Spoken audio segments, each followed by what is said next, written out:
My name's Susanne Whited, Sunday, February 2nd, 2020.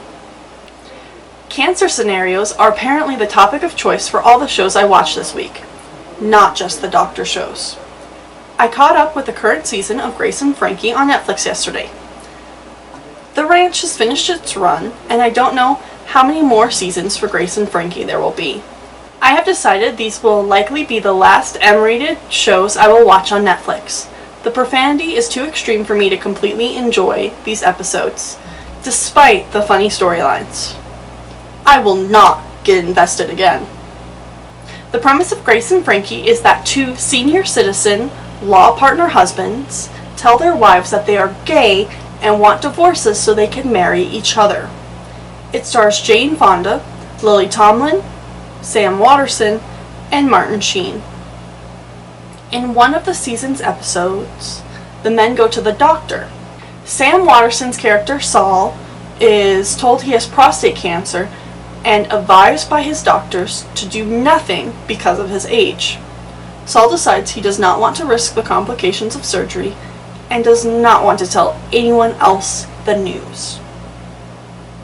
Martin Sheen's character, Robert, tries to convince Saul to have the surgery and finally prevails.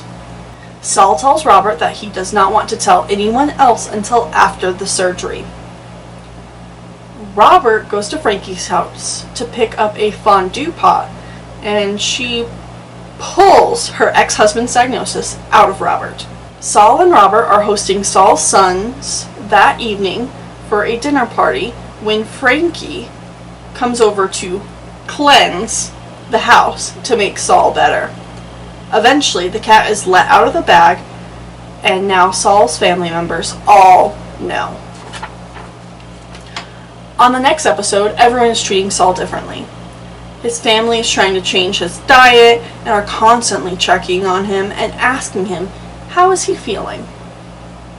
Saul tells Robert that he is going to go to a cancer support group, which Robert supports because he thinks Saul is properly dealing with his cancer. Robert offers to go, but Saul says it's for patients only.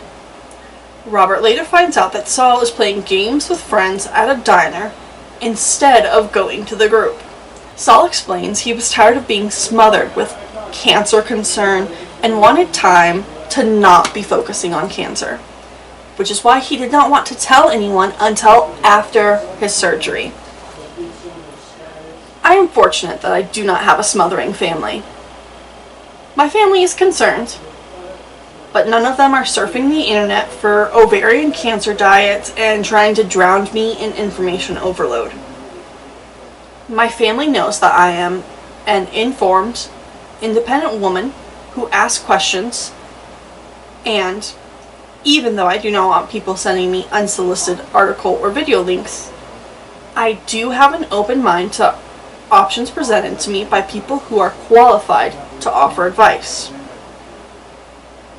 I'm not going to send you a link about how to design a robot because you program robots. I do send my friend who sells honey articles about bees because I know she is interested. Some people do need help when making life changes. It took me a while to build up to the amount of protein I need to take in to heal the wounds, and I did need support from my family. I asked to not be served any food that did not contain protein for 6 months, a few years ago when I was healing a wound that opened down to my bone. My significant other bought pasta that had protein in it to help vary my diet. My older daughter looked up protein levels for nuts, fruits, and vegetables so we got the best protein bang. When a friend of mine found out her husband had diabetes, the whole family changed their eating habits, and they were already avoiding processed foods and dyes. Family and friends are needed when you start making changes in your life. But when you are someone's support, find out how they want to be supported. Do they want you to check if they took their meds? Or do they want you to walk around the mall with them? My piece of advice to you is ask questions when offering support. I am trying hard to ask my older daughter how I can help when she has a bad day instead of simply jumping in with advice. And it is not easy. I want to make her feel better right away. Yet how can I effectively help if I do not know what she needs from me?